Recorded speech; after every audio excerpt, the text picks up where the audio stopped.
¿Cómo están mis hermanos? Buenas tardes. Hoy vamos a comentar brevemente el capítulo 1 y el capítulo 2 de Primera de Timoteo. Vamos a orar primero al Señor para pedir su asistencia.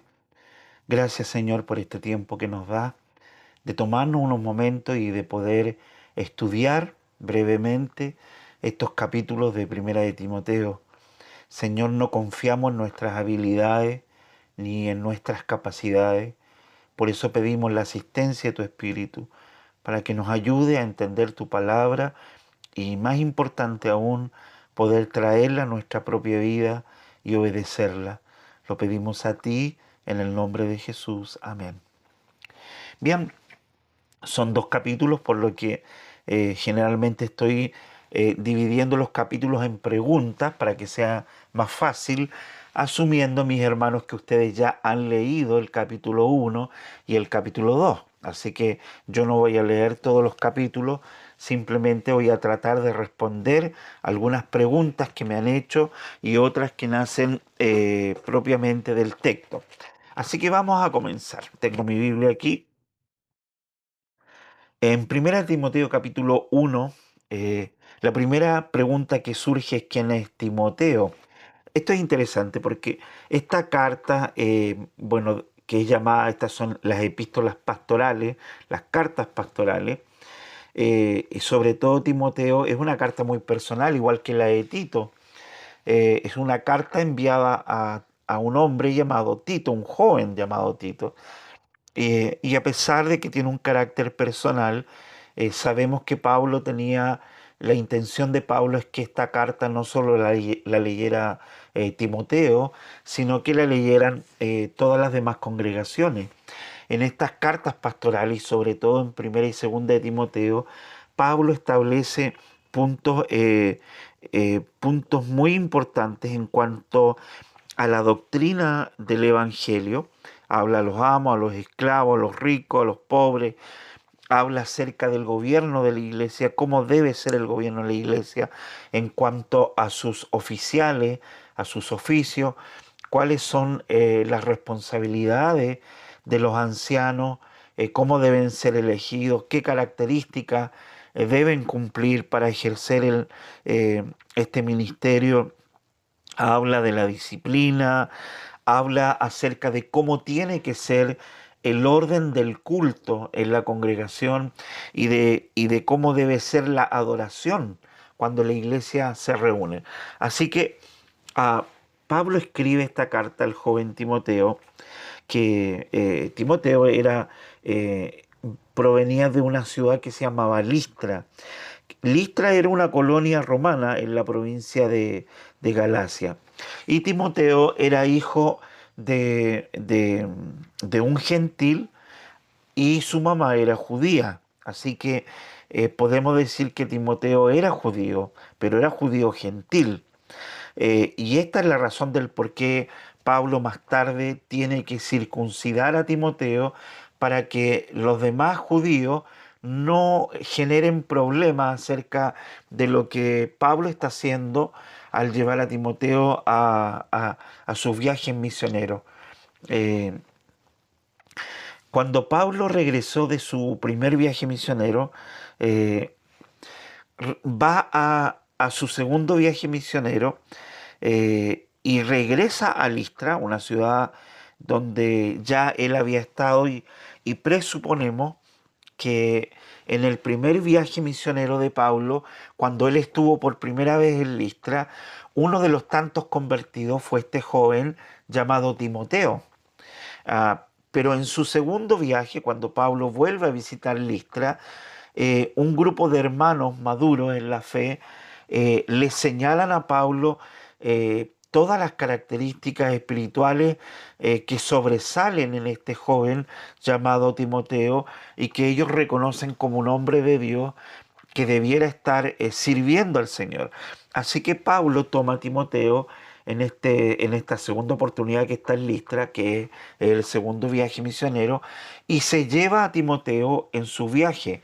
Timoteo acompañó a Pablo en su segundo viaje, en su tercer viaje y aún en parte de su cuarto viaje, que no tengo mucho tiempo de comentar ahora, pero a pesar de que el tercer viaje misionero de Pablo culmina en Hechos capítulo 28, hay un cuarto viaje misionero por Macedonia del cual no tenemos tanta información, donde probablemente es posible que Pablo haya alcanzado a ir a España. Él ya había manifestado deseos de ir a España, o que haya visitado todas estas regiones de Macedonia, las que alcanzó, y que finalmente durante este cuarto viaje misionero Pablo debe regresar a Roma y es ejecutado en esa oportunidad. Como sea, Timoteo es un joven que ama al Señor, hijo de un gentil y de una judía, y que dedica su ministerio para servir al lado del apóstol Pablo. Pablo lo llega a querer como un hijo en la fe. De hecho, en las cartas, cuando uno lee, se refiere a Timoteo como mi hijo, mi hijo. Entonces, este es Timoteo, el joven Timoteo. Otras cosas que son importantes de tener para entender cómo escribe y por qué escribe de esta manera el apóstol Pablo es el hecho de que Timoteo tenía un carácter muy especial. Timoteo era un hombre fiel al Señor, un hombre muy serio, pero su carácter no era muy fuerte. Eh, Timoteo tendía a ceder fácilmente cuando otros lo presionaban, no de mal, no en el más mal sentido de la palabra, sino que su carácter era así. Tenía un carácter pacífico, no le gustaba estar metido en problemas, y esto también era un peligro, por cuanto Pablo, cuando se da cuenta de que una de las plantaciones donde él más invirtió tiempo, que es Éfeso, habían comenzado a entrar herejía, y sobre todo líderes de la misma congregación se habían levantado peligrosamente, desvirtuando el ministerio de Pablo, desvirtuando la fe y tergiversando el Evangelio. Pablo comisiona a Timoteo y lo deja en Éfeso. Pablo deja a Timoteo en Éfeso, habiendo sido ordenado al ministerio, para que Timoteo pueda vigilar a la congregación, que no se desvíe de la verdad, que no se desvíe del Evangelio. Así que esta es la función principal de Timoteo: proteger la palabra de Dios, proteger a las congregaciones de Éfeso y las que estaban alrededor de todo, de todas estos movimientos extraños que se habían levantado desde afuera y también desde dentro de la iglesia, y que estaban contaminando la fe verdadera. Ok, pensando en esto, ah, acabo de responder la pregunta número uno y la pregunta número dos, que decía cuál fue el ministerio en particular de Timoteo y dónde estaba. Timoteo, entonces, ya dijimos, está en Éfeso. Desde ahí desarrolla su ministerio y tiene como función principal proteger el Evangelio y la doctrina correcta y sana de la Escritura.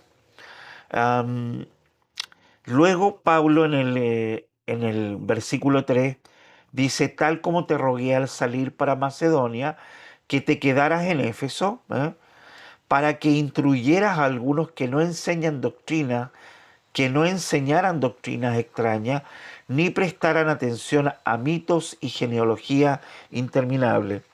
La pregunta 3 del capítulo 1 le pusimos: ¿qué son los mitos y genealogía interminables? Bien, esto no es algo tan complejo. Había un grupo de creyentes que habían tomado prestadas ideas de todas partes y sobre todo del sector del judaísmo, que inventaban largas historias, eh, se fijaban en detalles que no tenían ninguna importancia de la genealogía judía, y entonces en esos pequeños detalles los ataban con otros pequeños detalles y luego armaban prácticamente una película de ciencia ficción, y esto, bajo esta lupa, interpretaban el Evangelio. Entonces, ¿qué pasaba? Que las grandes verdades nucleares del Evangelio de Cristo eran pasadas por alto porque la gente se sentía fascinada y atrapada con estos discursos de historia, de conexiones medias místicas, ocultas, eh, misterios ocultos dentro de una genealogía. Y entonces todo esto comenzó a distraer a los creyentes de Éfeso, y ya no se fijaban en las doctrinas importantes de la Biblia, en la fe y en el crecimiento espiritual, sino que estaban obsesionados con estos grupitos que los habían distraído con toda esta historia. Cuando Pablo dice aquí mitos y genealogía, no hay que pensar que son dos cosas distintas. Cuando lo leemos desde el griego, en realidad en el fondo es una sola cosa. Así que eso. Así que ahí estaría la respuesta de la pregunta número 3. La pregunta número 4, ¿cuál era el problema mencionado en el verso 6 y 7? Bueno, Pablo dice, pues algunos, no eran todos, pero era un grupito, pues algunos desviándose de estas cosas, se han apartado hacia una vana palabrería. ¿De qué se habían desviado este grupo de personas? Lo dice en el verso 5.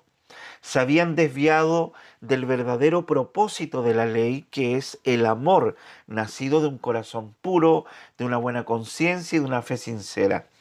Estas tres características que muestra acá, en el fondo no es que tengan una connotación especial, sino que simplemente Pablo está recalcando el hecho de que toda persona o todo judío que había guardado toda la vida la ley y que ahora había conocido el cumplimiento de la ley, que era Cristo, naturalmente había nacido de nuevo, y ahora este nuevo nacimiento, la nueva vida que había recibido, donde moraba el Espíritu, iba a hacer que esta persona pudiera vivir su vida de acuerdo a la fe de Cristo y a un corazón que ahora había cambiado de dirección. No era un corazón duro, estricto, legalista, sino un corazón transformado por el poder del Espíritu de Dios, que lo llevaba a ser más como Cristo. Entonces, muchos de estas personas que aceptaron de buena manera el Evangelio de Cristo se habían desviado de estas cosas, del verdadero significado de la ley, que para muchos judíos el verdadero significado de la ley era la obediencia absoluta, final y, am, y superficial para poder alcanzar la salvación. En cambio, Cristo dijo que el verdadero propósito de la ley era amar a Dios y al prójimo como a nosotros mismos. Es el amor, en el fondo. La ley, el fin de la ley es el amor. Y Cristo representa en todo su significado lo que es el verdadero amor, como dice Pablo en 1 Corintios capítulo 13. Así que muchos se habían apartado del fin principal de la ley, que era el amor nacido de un corazón que había sido transformado por el Evangelio, y se habían apartado a toda esta clase de discursillo, de exposiciones que eran pura palabrería y que se fijaban en puros detalles pequeños. Ellos querían ser maestros de la ley, eh, como dice el verso 7, acá dice, quieren ser maestros de la ley aunque no saben lo que dicen, ni entienden las cosas acerca de las cuales hacen declaraciones categóricas. Pablo está siendo un poquitito burlesco acá porque él dice, estos hermanitos se quieren hacer expertos en algo que ni siquiera ellos entienden. Son gente que tomaba una palabra llamativa, una palabra extraña, de algún discurso que habían oído por ahí, la anotaban, se la aprendía de memoria y luego le daban, la unían a todo este discurso, discurso de ciencia ficción, místico, donde lo unían a ciertas cosas o partes, familias de la genealogía y le daban importancia a cosas que realmente no significaban nada y alejaban la atención de los creyentes que tenía que estar puesta en la palabra de Dios y en el Evangelio y en la doctrina que se les había predicado y no en estas novedades, en estos discursillos. ¿Ok? ¿Cómo es descrito? Pregunta número 5. ¿Cómo es descrito Jesús en el verso 17? Vamos a ver, verso 17. Acá está. Pablo describe a Cristo como al Rey eterno, como el Rey eterno. Esto ya lo he dicho anterior, que Cristo no va a ser coronado como Rey. Cristo ya es Rey, ¿no? Él es Rey y no solamente lo describe como Rey, sino que lo describe en su carácter de Dios hombre, de un Rey eterno, ¿no? Las profecías y también todos los tipos que encarnaban muchas cosas del Antiguo Testamento, como por ejemplo a David, a quien se le atribuye un dominio eterno. Nosotros sabemos que se refería a Jesucristo, al Hijo de Dios, y no a David, porque David no era eterno. Nunca iba a poder tener un reino eterno. Así que Cristo no solamente es rey, el verdadero rey, sino que es rey eterno. Él es Dios. Por eso Pablo luego dice que Él es el inmortal. Claro que sí, invisible, único Dios. A Él sea honor y gloria por los siglos de los siglos. Me gusta el énfasis que le da, que le da Pablo a esto, ¿no? Que decir que Él es el único Dios y enfatiza la unidad de la Trinidad, una sola sustancia, Dios Padre, Dios Hijo, Dios Espíritu Santo, pero es una unidad, ¿ya? A Él, a Cristo, sea honor y gloria por los siglos de los siglos, eternamente. ¿Ok? Y luego pregunta número 6. ¿A qué se refiere que Himeneo y Alejandro han sido entregados a Satanás? Bueno, eh, Pablo termina su discurso a Timoteo recalcándole de que él lo ha comisionado. Timoteo, te recuerdo que para esto te dejé en Éfeso. No te olvides que de acuerdo a todo lo que los demás dijeron, cuando el Espíritu les mostró que tú tenías que acompañarme, que tú tenías un ministerio especial, recuerda que tú tienes esta responsabilidad delante de Dios, así que tienes que pelear la buena batalla. Y obviamente que al decir esto a fin de que por ellas peleen la buena batalla, Pablo se está refiriendo a que Timoteo tenía que ser un poco más duro, porque su personalidad no era una personalidad rígida y dura como la del apóstol Pablo. Pablo era al pan pan, vino vino, ¿no? Como decimos en Chile. Pero a Timoteo le costaba.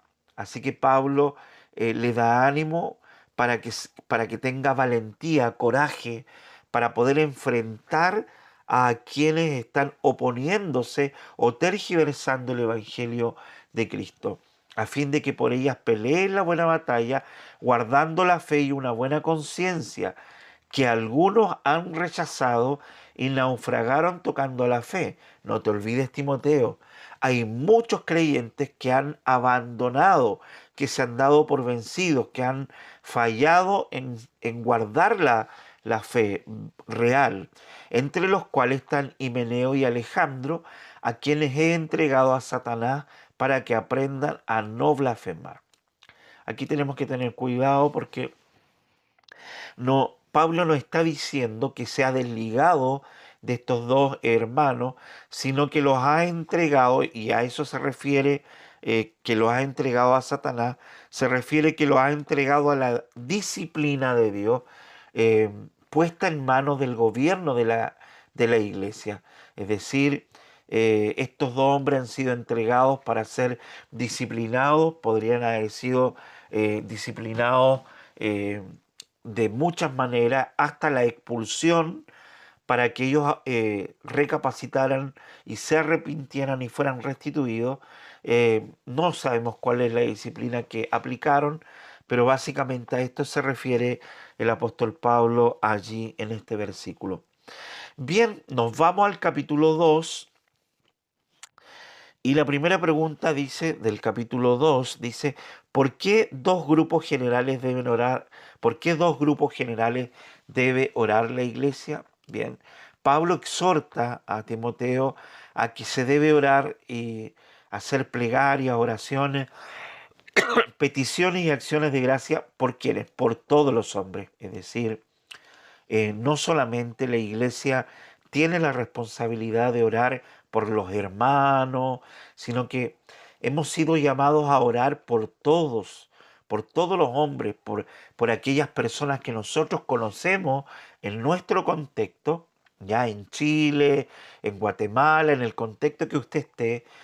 La congregación es responsable de orar para que muchos puedan creer en el Evangelio de Cristo. Y el segundo grupo son las autoridades. La iglesia debe orar por todos los inconversos y tiene que orar por las autoridades que tiene. Por eso dice por los reyes y por todos los que están en autoridad para que podamos vivir una vida tranquila y sosegada con toda piedad y dignidad. Así que esta es la pregunta número 2. ¿Cómo debe vivir el cristiano en el aspecto social de acuerdo al verso 2? Tiene que vivir una vida de piedad y dignidad. Es decir, tenemos que ser reconocidos como creyentes por nuestros amigos, por nuestros compañeros de trabajo, por nuestros vecinos. Qué triste sería pensar que los vecinos tuvieran tal o cual opinión acerca de nosotros y que no nos atreviéramos a dar testimonio de nuestra fe, sabiendo inconscientemente de que nos daría vergüenza hablarle a nuestros vecinos del Evangelio porque ellos han visto ciertos rasgos o características no propias de un verdadero creyente en nuestras vidas. Así que, hermanos, que tenemos que tener cuidado con esto, ¿ya?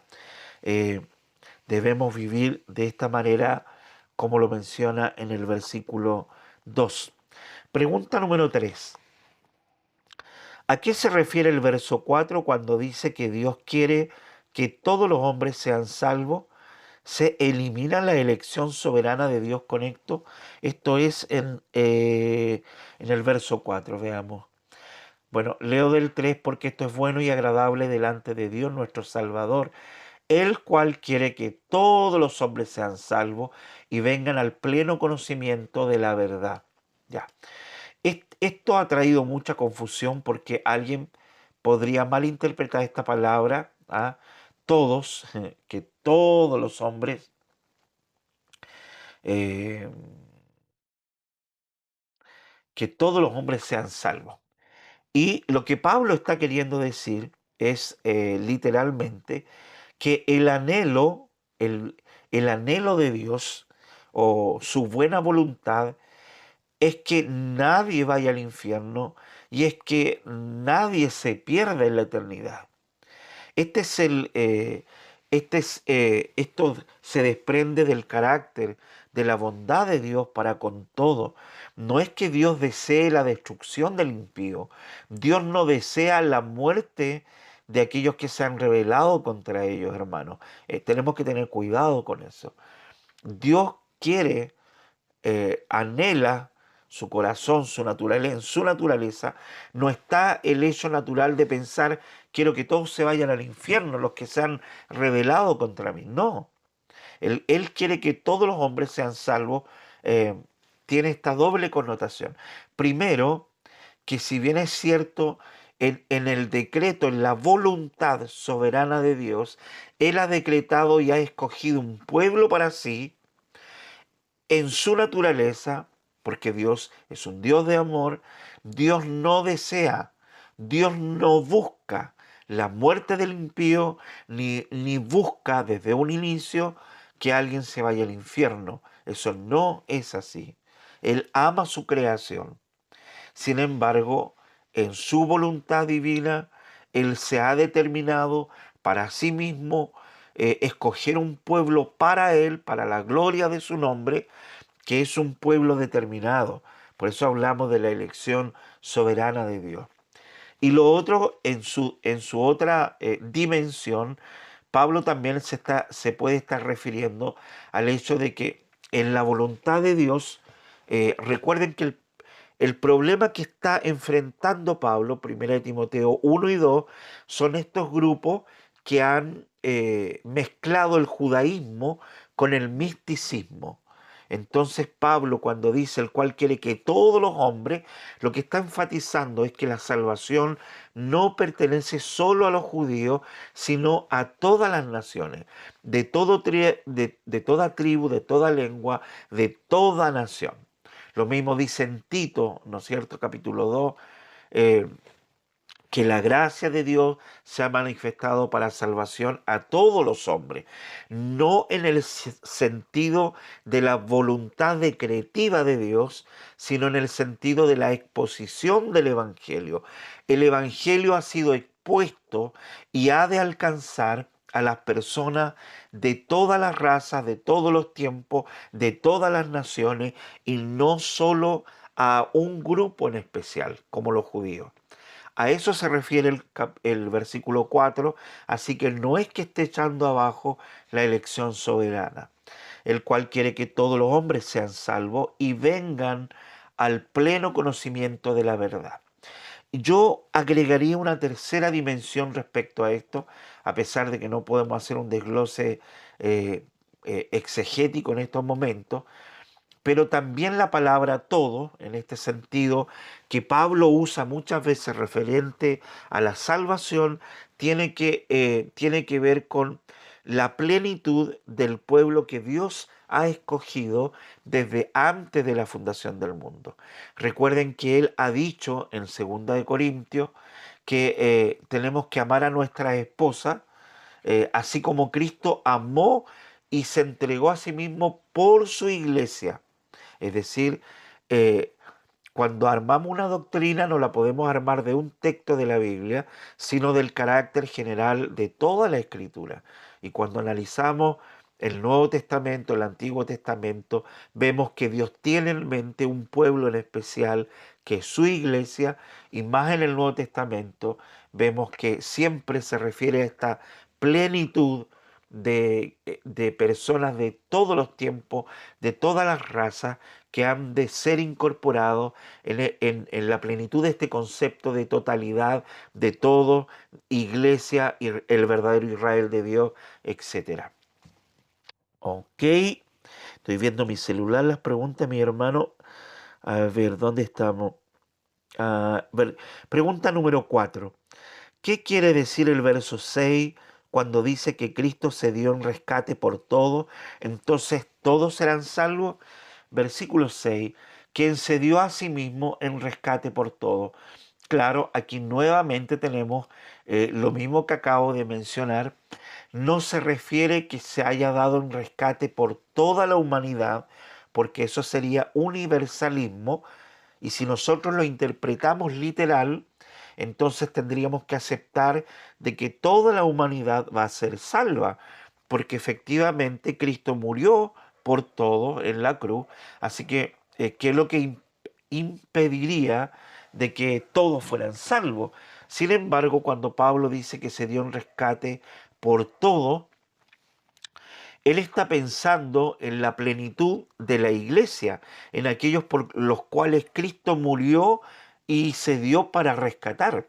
Y cuando leemos el resto del Nuevo Testamento, como les digo, en Corintios, Gálatas, Efesios, etcétera, nos damos cuenta de que Cristo murió específicamente, dio su vida en el sentido expiatorio, eh, por su iglesia. Cristo murió por su iglesia, no murió por todo el mundo, murió por su iglesia, para salvar a su iglesia, para rescatar a su novia.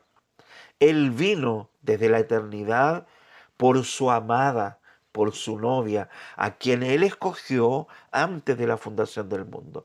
Así que cuando enfatiza que Él se dio a sí mismo en rescate por todos, testimonio dado a su debido tiempo, cuando Él se manifiesta, está refiriéndose no a todo el mundo, sino que a todos los que pertenecen de todas las razas a la iglesia, ¿ya? A eso se refiere.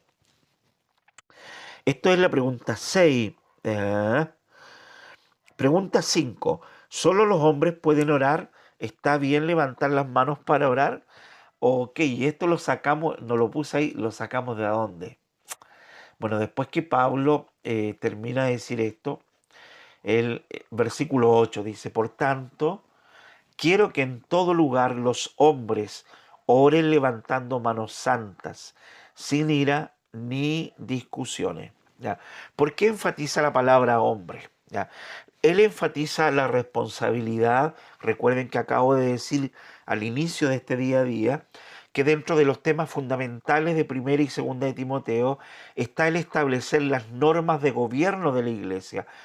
¿Cómo se debe gobernar la iglesia? ¿Quiénes tienen que gobernar la iglesia? ¿Cómo se tiene que adorar? ¿Cómo tiene que ser el culto? ¿Cuál es el rol del hombre? ¿Cuál es el rol de la mujer? Etcétera. Ah, tenemos que pensar que Pablo está escribiendo a una iglesia que vive en un contexto greco-romano, con una cultura griega y con parte de cultura romana. Y a esto se ha mezclado todo el misticismo judaico.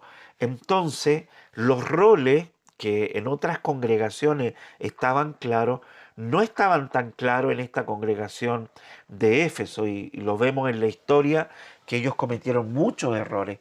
Entonces, en esta cultura greco-romana, por ejemplo, las mujeres acostumbraban a vestirse de manera muy elegante y con muchos accesorios, porque le daban mucho énfasis a lo externo.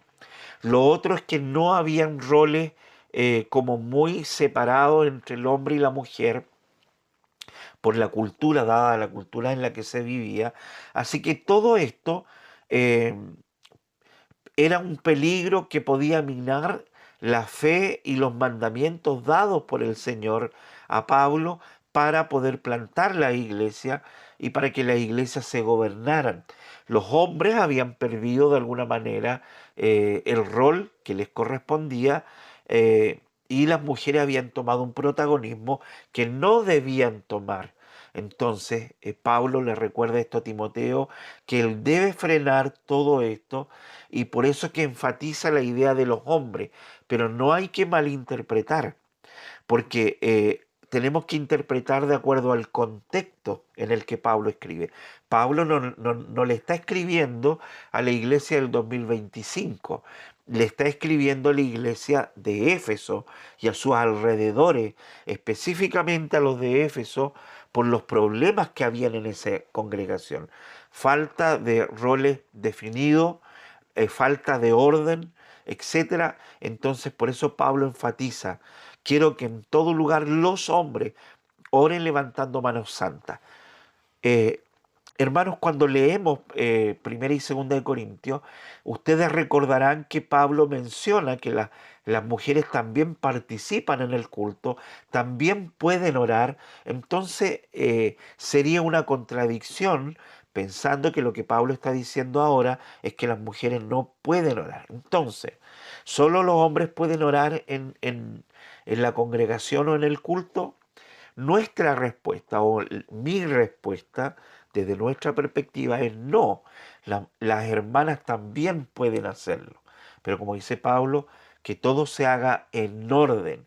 Y ese orden involucra que el orden debe ser administrado por un ente de gobierno que son los ancianos de la congregación.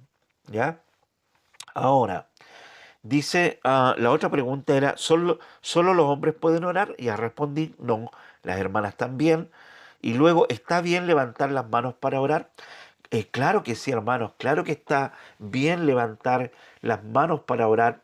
Esta era una costumbre judía, y cuando leemos el libro de los Salmos, vemos que generalmente se levantaba las manos como respeto y como adoración a Dios cuando se oraba.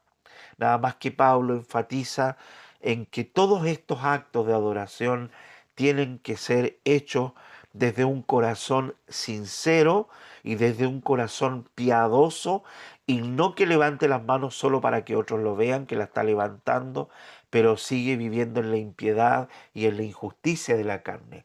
¿Ah? Entonces Pablo da este consejo. Hermano, así que no, hermano, levantar las manos no es algo errado. Cualquiera que anhele puede levantar las manos para adorar al Señor. Muy bien, seguimos avanzando. Pregunta 6. De acuerdo al verso 9, ¿es pecado que las mujeres se vistan elegantes para congregarse? Verso 9. Asimismo, que las mujeres se vistan con ropa decorosa, con pudor y modestia, no con peinados ostentosos, no con oro o perlas o vestidos costosos.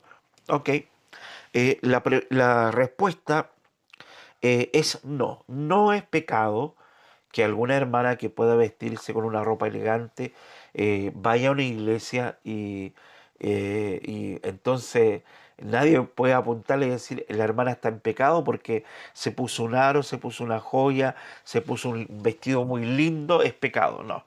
Lo que Pablo está diciendo es que lo que Dios siempre está mirando es el corazón. Y había una tendencia en esta iglesia que tenía una, una cosmovisión greco-romana.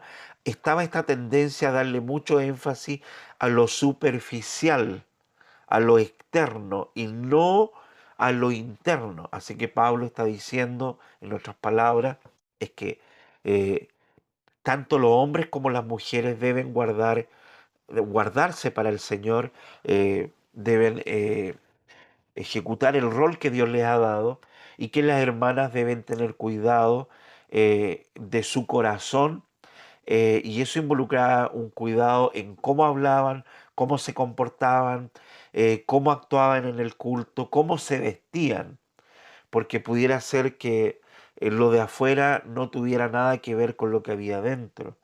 Por eso Pablo dice que lo hagan con pudor y con modestia. ¿Cómo te vas a poner una ropa lujosa, dice Pablo, y un peinado ostentoso cuando a tu lado hay hermanos que a lo mejor en la semana no tuvieron nada para comer?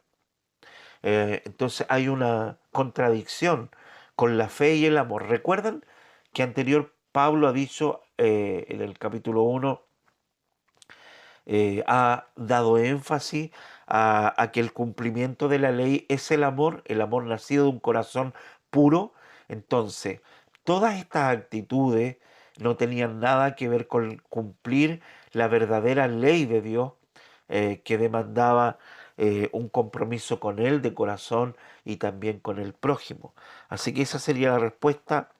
¿Es pecado que las mujeres se vistan elegantes? No, obviamente que no. Pablo dice, tengan cuidado, hermana, vístanse con modestia como una mujer que profesa la piedad cristiana. Y yo creo que si nosotros lo trasladamos a nuestros tiempos, creo que no hay que ser muy inteligentes como para que tanto hombres como damas sepan cómo podrían actualizar o contextualizar lo que Pablo está diciendo ahí. eh, Hermana, no puedes llegar al culto para adorar al Señor con una ropa o que esté muy apretada a tu cuerpo, porque obviamente que eso no es una ropa pudorosa, y tampoco vas a estar actuando con sabiduría.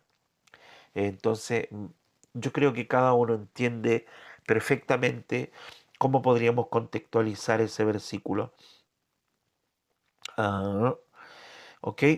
Vers- eh, Pregunta 7.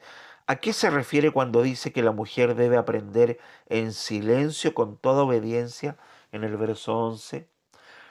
En la misma línea, hermanos, Pablo está dando instrucciones acerca del gobierno, del culto, de la adoración, de estos desórdenes, de la cosmovisión que hay dentro de la iglesia. Y él continúa diciendo que la mujer aprenda calladamente con toda obediencia. Yo no permito que la mujer enseñe, bueno, yo, por muy pocas veces Pablo va a hacer esto. En esta oportunidad él está haciendo uso de su autoridad apostólica. Yo no permito que la mujer enseñe ni ejerza autoridad sobre el hombre, sino que permanezca callada. ¿A qué se refiere con esto? Dada la naturaleza de la cultura greco-romana, donde al igual que hoy había esta igualdad de género en muchos aspectos, en medio del culto, cuando el anciano estaba exponiendo la palabra de Dios, muchas mujeres se levantaban y hacían una pregunta incómoda o luego hacían un comentario sobre lo que se estaba predicando y se formaba un desorden.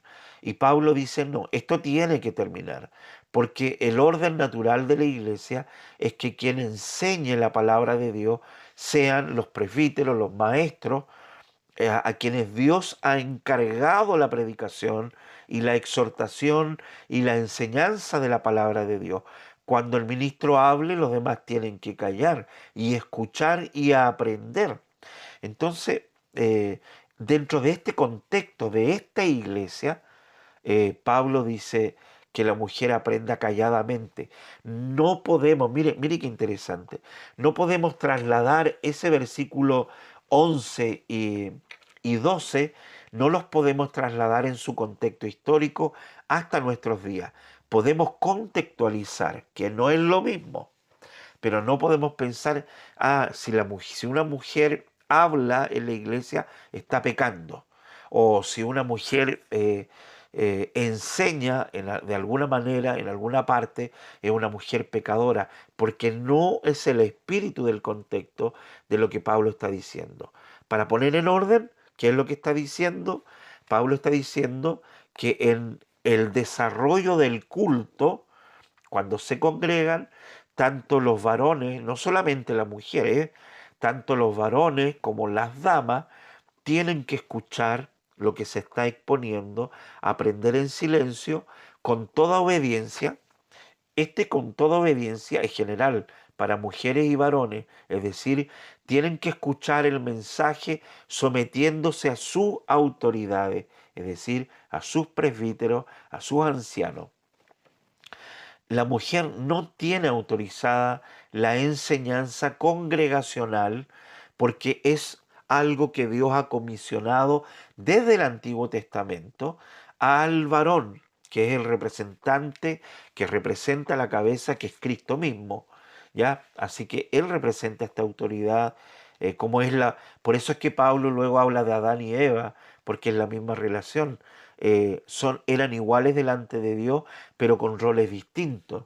Así que la mujer y también los varones tenían que escuchar en silencio y obedecer a sus autoridades. Y en cuanto al gobierno de la iglesia, porque aquí dice que no permito que ejerza autoridad, aquí está más que claro que obviamente ni en el Antiguo ni en el Nuevo Testamento hay un dejo de oportunidad ni una brecha abierta para que una mujer tomara un rol de gobierno en la iglesia. No hay pastora, no hay anciana, porque la palabra de Dios lo dice así. Pensar que si hubiera una oportunidad abierta en este aspecto sería nuevamente romper el orden que ya fue roto en el huerto de Edén, cuando Adán, que tenía la responsabilidad de gobernar, y Eva de escuchar, de ser la compañera leal y de ayudar a su esposo, tomó el rol de Adán y ustedes saben todo lo que pasó. Ese es el espíritu con el que se escribe el versículo 11 y 12. No es un ataque a las mujeres, es un llamado al orden a algunas damas que habían desordenado el culto en la congregación. Entonces, ¿a dónde estamos? Ok. Pregunta 9. ¿Por qué menciona Pablo a Adán y a Eva? Por lo mismo, hermano. Porque ilustra la verdad del orden de gobierno en la iglesia, tomando a Adán y tomando a Eva. Y dice, porque Adán fue creado primero y después Eva. no hay diferencia en cuanto a la importancia de ambos delante de Dios, pero hubo un orden, ¿verdad? Primero Adán, luego Eva. Muestra un orden y también muestra los roles que Dios dio a cada uno. Y luego menciona el hecho de que, claro, Adán pecó junto con Eva, claro, pero quien fue engañado no fue Adán, sino que primero fue engañada la mujer. ¿Y por qué hace mención de esto? Hace mención de esto porque la mujer, si se hubiese sometido al gobierno que tenía su esposo, hubiese ido a consultarle primero, pero no. Ella tomó el rol de administrar la conversación con la serpiente, la escuchó, argumentó y decidió. Y ella le dio el fruto a Adán y Adán, pecando junto con Eva, desobedecieron a Dios. Pero esa es la idea del por qué Pablo menciona a Adán y a Eva. Y la última pregunta, mis hermanos, de acuerdo al verso 15, ¿las mujeres se salvan engendrando hijos? Por supuesto que no. Ya, creo que ya está más que claro que todo lo que está escribiendo Pablo lo escribe dentro del contexto de los problemas y de la problemática que había en la iglesia de Éfeso. Por eso él dice que lo que está diciendo en el verso 15 cuando dice, pero se salvará engendrando hijos, que suena bastante extraño a nuestros oídos, si permanece en fe, amor y santidad con modestia, eh, lo podemos traducir de la siguiente manera. Así que, puesto que la mujer tiene que vivir bajo el rol que Dios le ha dado y sobre todo cuando se congrega, de la misma manera, hermanas, dice Pablo, preocúpense de vivir la vida cristiana, eh, de poder crecer en conocer a Cristo, vivan en fe, crezcan en amor, crezcan en santidad, concéntrense en esas cosas y en lo que tiene que ver con sus hogares, vivan de manera natural lo que tienen que hacer en sus hogares. Es decir, si van a tener hijos, preocúpense de tener hijos, de criarlos en el amor de Cristo, etcétera.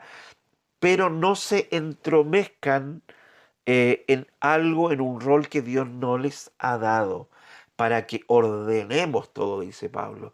Así que básicamente el versículo 15 tiene que ver con ese contexto y no tiene que ver, no hay que extrapolar ni traer este versículo a nuestros días y decir, lo que Pablo dice es que la mujer tiene que tener hijos y si una hermana no tiene hijos, entonces está mal. No, tenía que ver con la continuación de la idea que está tratando en el capítulo 2, que es que cada uno asuma el rol que Dios le ha dado y que se concentren en lo importante. A nivel social, el varón tiene una responsabilidad en su trabajo, con sus vecinos, con sus amigos, en su estudio, haga lo que tiene que hacer ahí y la mujer haga lo que tiene que hacer en su trabajo, en su estudio, con las vecinas, en su hogar, cumpla el rol que Dios le ha dado y hágalo con amor, con santidad y con modestia. Ese es el mensaje del capítulo 2 que entrega el apóstol Pablo. Bien, mis amados hermanos, casi vamos a completar una hora. No sé si alguien va a tener el tiempo de haber escuchado todo esto, pero que el Señor los bendiga ricamente. Gracias y paz.